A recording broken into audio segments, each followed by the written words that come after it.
Hi viewers, అందరికీ నమస్కారం. Welcome to Sravya's recipes.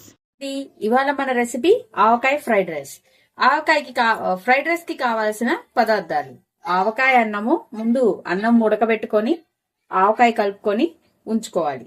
తర్వాత తాలింపు, పచ్చిపప్పు, కరేపాకు, పచ్చిమిర్చి, ఈ 4 రెడీ చేసుకోవాలి. అయితే ప్రాసెస్ స్టార్ట్ చేద్దామా?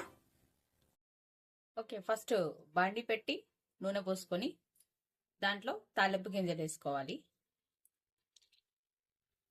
తర్వాత పచ్చిపప్పు, పచ్చిమిర్చి,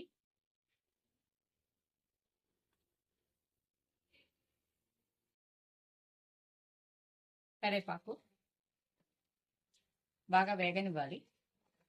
కాస్త వేగనివ్వాలి.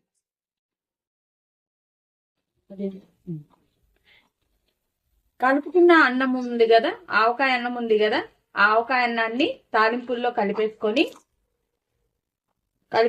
తాలింపులో చూసారా ఎంత మంచిగా ఉందో.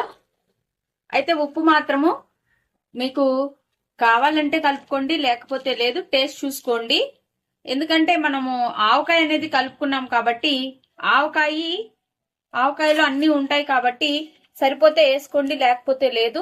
నేను ఇప్పుడే కొంచెం టేస్ట్ అయితే చూశాను, కొంచెం ఉప్పు అయితే పట్టిద్ది, వేస్తున్నాను.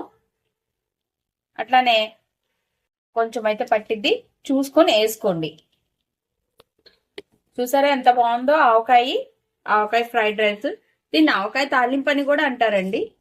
ఎంతో రుచికరమైన కమ్మని ఆవకాయ రైస్ రెడీ అయిపోయింది. Thank you for watching.